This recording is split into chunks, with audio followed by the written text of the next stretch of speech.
حضرت موسیٰ علیہ السلام اور قصاب کا واقعہ۔ حضرت موسیٰ علیہ السلام اللہ رب العزت کی جلیل القدر پیغمبر تھے۔ آپ صلی اللہ علیہ وسلم کو اللہ رب العزت سے ہم کلام ہونے کا شرف بھی حاصل تھا۔ ایک مرتبہ حضرت موسیٰ علیہ السلام جب کوہ طور پر اللہ رب العزت سے ہم کلام ہوئے تو انہوں نے اللہ تبارک و تعالیٰ سے پوچھا کہ جنت میں میرا ہمسایہ کون ہوگا؟ تو اللہ رب العزت نے فرمایا کہ فلاں شہر کا قصاب جنت میں تمہارا ہمسایہ ہوگا۔ حضرت موسیٰ علیہ السلام کو یہ سن کر بڑا تجسس ہوا کہ وہ قصاب آخر ایسا کون سا عمل کرتا ہے جس سے اس قصاب کو اتنا بڑا رتبہ حاصل ہوا۔ حضرت موسیٰ علیہ السلام اس شہر کی جانب گئے اور وہاں قصاب کو تلاش کیا اور خاموشی سے دیکھتے رہے کہ آخر اس کا ایسا کون سا عمل ہے جس پر اللہ نے اسے اتنا عظیم مرتبہ عطا فرمایا۔ دن بھر اس قصاب نے معمول کے مطابق گوشت فروخت کیا، لیکن یہ گوشت کا ٹکڑا الگ رکھا۔ پھر اس ٹکڑے کو تلے میں ڈال کر گھر کی جانب چلا۔ حضرت موسیٰ علیہ السلام بھی اس کے پیچھے اس کے گھر تک گئے۔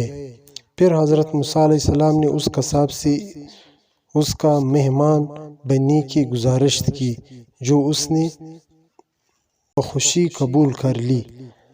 حضرت موسیٰ علیہ السلام اس کے ساتھ اس کے گھر کے اندر تشریف لے گئے تو اس شخص نے لائے ہوئے گوشت کو اچھی طرح پکایا اور پھر چند بوٹیوں کو اپنے دانتوں سے چبا کر نرم کیا۔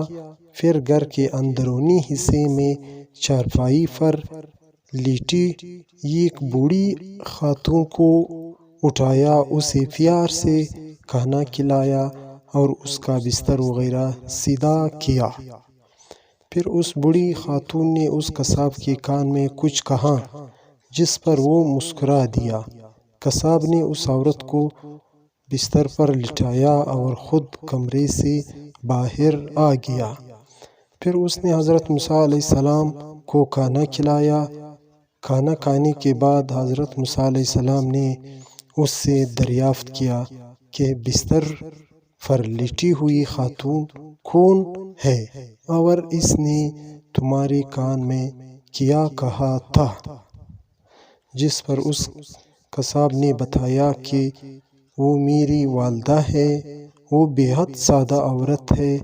میں جب بھی ان کی خدمت کرتا ہوں اور ان کو کھانا کھلاتا ہوں تو وہ مجھے یہی دعا دیتی ہیں کہ اے اللہ میرے بیٹے کو جنت میں موسیٰ علیہ السلام کا ہمسایہ بنانا، جس پر میں مسکرا دیتا ہوں کہ کہاں میں ایک معمولی سا قصاب اور کہاں اللہ رب العزت کے برگزیدہ نبی۔ اس پر حضرت موسیٰ علیہ السلام نے فرمایا کہ میں ہی موسیٰ ہوں اور مجھے اللہ نے بتایا کہ تو جنت میں میرا ہمسایہ ہوگا۔ یہی سن کر میں تمہاری زیارت کے لیے آیا ہوں۔